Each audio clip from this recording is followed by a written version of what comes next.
Praise the Lord. The best wishes to you and your family members in the name of God. దేవునికి మహిమ కలుగును గాక. దేవుని నామము పేరిట మీకును మీ కుటుంబ సభ్యులందరికీ శుభాభివందనములు. Today God promise. ఈరోజు దేవుని వాగ్దానము. కరువులో వారిని సజీవులుగా కాపాడెను. కీర్తన గ్రంథము 33వ అధ్యాయము 18వ వచనము. Which kept them alive in the famine. Psalms 33 chapter 18 verses. ప్రియమైన సహోదరి సహోదరులారా, ఈరోజు ఈ వాగ్దానం ద్వారా దేవుడు మనతో చెప్తున్న మాట ఏమిటంటే, ఎలీషా గారి కాలంలో ఒక స్త్రీ ఉండెను. ఆ స్త్రీ గొడ్రాలుగా ఉన్నందున ఆమె బాధ వర్ణించరాని రీతిగా ఉన్నప్పుడు ఎలీషా గారు దగ్గరకు వచ్చి ఆమె తన యొక్క బాధను వివరించినప్పుడు, ఎలీషా గారు ప్రార్థించినప్పుడు దేవుడు ఆమెకు గర్భమును ఇస్తాడు. ఆ గర్భము వలన ఒక కుమారుడు జన్మిస్తాడు. ఆ కుమారుడు కొంతకాలం అయిన తర్వాత అతనికి అనారోగ్యం వస్తుంది. ఆ అనారోగ్యం వలన అతడు ప్రాణాపాయ స్థితిలో ఉన్నప్పుడు మరలా ఆ స్త్రీ ఎలీషా గారి దగ్గరకు వెళ్ళి ప్రార్థించమని అడిగినప్పుడు ఎలీషా గారు ఆ బిడ్డ విషయమై ప్రార్థించి మరలా ఆ బిడ్డ యొక్క ప్రాణమును దేవుడు ఇస్తాడు. కాబట్టి ఎలీషా గారు మరలా కొంత సమయం తర్వాత ఆమెను పిలిచి, 7 సంవత్సరములు కరువు రాబోతుంది, నీవు ఈ దేశము విడిచి ఇంకొక దేశమునకు వెళ్ళి నీ యొక్క ప్రాణమును, నీ బిడ్డ ప్రాణమును కాపాడుకోమని చెప్పినప్పుడు ఆ స్త్రీ ఎలీషా గారి అంటే దైవజనుని యొక్క మాటకు లోబడి వెళ్ళింది.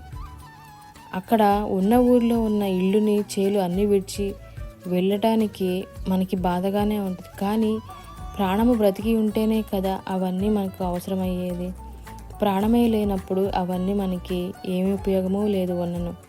కాబట్టి ఆ ప్రాణమును కాపాడుకోనమని ఆ ఎలీషా గారు చెప్పినప్పుడు ఆమె గ్రహించుకొని మారు మాట్లాడకుండా వెళ్ళిపోయింది. ఎప్పుడైతే కరువు ఆగిపోయిందో మరలా తన దేశానికి వచ్చింది. అప్పుడు దేవుడు ఆమెను ఎంత కాపాడాడు అంటే, ఆ కరువులో నుంచి ఆమె ప్రాణంను తప్పించి, దేవుడు కష్టదశల్లో ఉన్నవారు ఎప్పుడైతే దేవుని నమ్ముకున్న వారు ఎవరైతే ఉంటారో వారందరినీ కూడా దేవుడు కాపాడి సజీవ లెక్కలో ఉంచుతాడు. మన దేవుడు కరువులో కూడా మనల్ని సజీవులుగా కాపాడుటకు సమర్థుడై ఉన్నాడు. అట్టి సమర్థవంతమైన కలిగిన దేవుడు మనకున్నందుకు మనము దేవునికి ఎంతగానో కృతజ్ఞతాస్తుతులు చెల్లించాలి. కాబట్టి మనమందరము కూడా అలాంటి పరిస్థితులు వచ్చినప్పుడు భయపడక దేవుని యొక్క సన్నిధిలో మోకరించి ప్రార్థించినప్పుడు దేవుడు ఆ యొక్క కరువు నుంచి తప్పించే మార్గమును మనకు దయచేస్తాడు. కాబట్టి మనము భయపడక దేవుని సన్నిధిలో మొరపెట్టే వారముగా ప్రార్థిద్దాం. ప్రార్థన. సర్వసృష్టికర్తమైన దేవా, సర్వమును ప్రేమించిన తండ్రి, నీకు వందనములు, స్తోత్రములు. ఈరోజు ఈ వాగ్దానం ద్వారా మాతో మాట్లాడినందుకు మీకు వందనములు.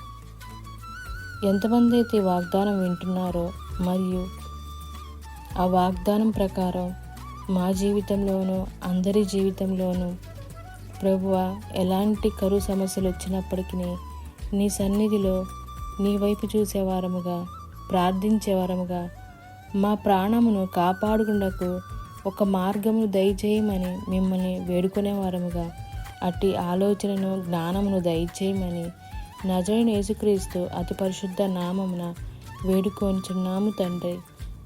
ఆమెన్.